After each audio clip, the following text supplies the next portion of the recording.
కేంద్రంలో మోదీ రాష్ట్ర కూటమి చరిష్మా తగ్గింది. దేశంలో నిశ్శబ్ద విప్లవం మొదలైంది వ్యాఖ్యానిస్తున్న మాజీ కేంద్ర మంత్రి చింతామోహన్. అన్నమయ్య జిల్లా మదనపల్లెలోని కాంగ్రెస్ పార్టీ కార్యాలయంలో కేంద్ర మాజీ మంత్రి చింతామోహన్ మీడియా సమావేశంలో మోదీకి రాజ్యాంగం గురించి ఏమీ తెలియదు, భారత రాజ్యాంగం సంక్షోభంలో పడిపోతుంది, మన రాజ్యాంగాన్ని మనమే కాపాడుకోవాలని కాంగ్రెస్ పార్టీ చాలా గట్టిగా పోరాడుతోంది. దేశంలో నిశ్శబ్ద విప్లవం మొదలైంది.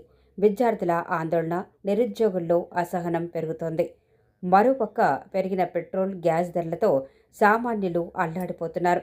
మన రాష్ట్రంలో 2 కుటుంబాలు చంద్రబాబు, వైఎస్ఆర్ కుటుంబాలే 30 సంవత్సరాలుగా పాలన సాగిస్తున్నాయి.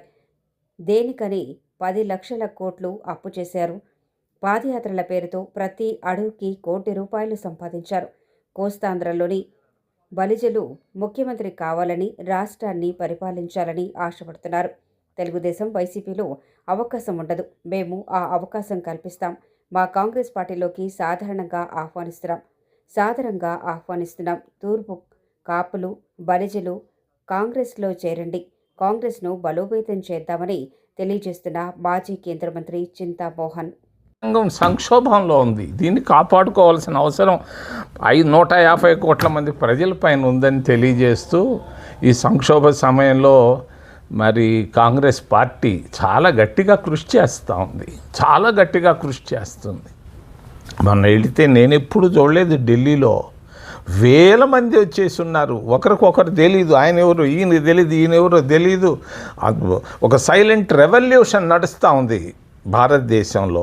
ఎందుకు? నిరుద్యోగం, విద్యార్థుల్లో అసంతృప్తి, నిరుద్యోగుల్లో అసంతృప్తి, నిరుపేదల్లో అసంతృప్తి, ప్రతి దగ్గర అసంతృప్తి. ఈరోజు ఆర్థిక సంక్షోభంలో మునిగిపోయింది. ఒకప్పుడు ₹60 ఉన్న డీజిల్, పెట్రోల్ ₹120 దగ్గరకు వచ్చేసింది. మరి ₹175 ఉన్నటువంటి యూరియా కట్ట ₹1000 అయిపోయింది. ₹370 ఉన్న గ్యాస్ ఈరోజు ₹1000 దాటేసింది. మరి రైతులు సంతోషంగా లేరు, విద్యార్థులు సంతోషంగా లేరు, నిరుద్యోగులు.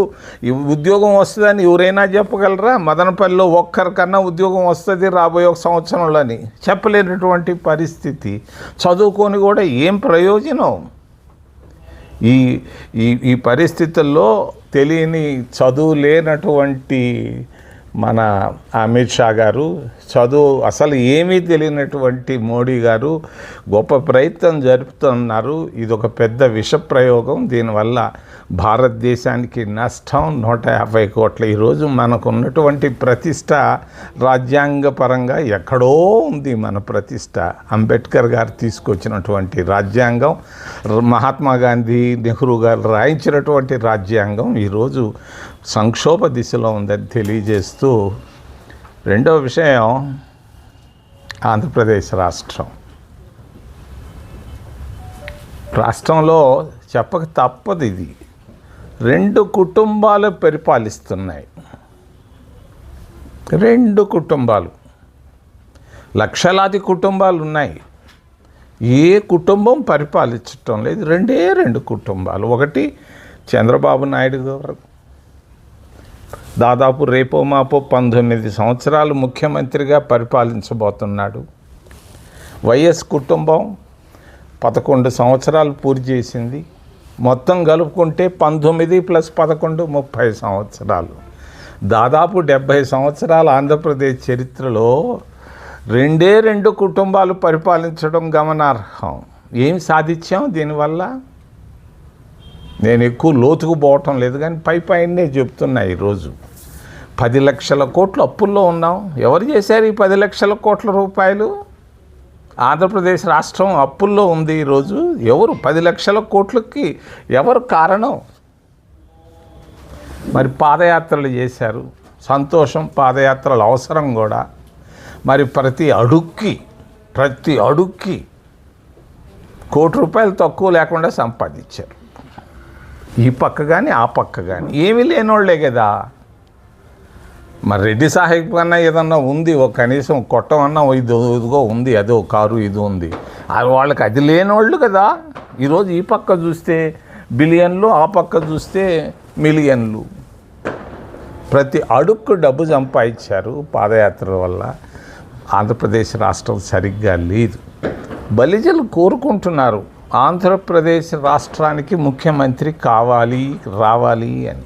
20% ఉన్నటువంటి బలిజలు కావాలని కోరుకుంటున్నారు. ఈ పక్క 30 సంవత్సరాలు పరిపాలించిన 2 కుటుంబాలు కావాలంటున్నాయి. కనీసం ఒక్కరోజు కూడా అధికారం చూడనోళ్ళు ఈ పక్క ఉన్నారు, బలిజలు, కాపులు. ఏమి వాళ్ళు ఒకసారి ముఖ్యమంత్రి అయితే నష్టమే ఉంది. మరి వాళ్ళకి ఛాన్స్ లేదు. తెలుగుదేశంలో ముఖ్యమంత్రి తెలుగుదేశంలో కాలేరు. మరి వాళ్ళు ఇంటింటికి తెలుగుదేశం అని వెళుతున్నారు. ఎందుకు వెళుతున్నారు? ఈ బలిజలు, కాపులు ముఖ్యమంత్రి కావాలనుకుంటున్నారని వాళ్ళకి తెలిసిపోయింది ఈ పార్టీకే. కాంగ్రెస్ పార్టీ కాపుల వైపు నిలబడుతుంది, నిలబడేటట్టు చేస్తానని నేను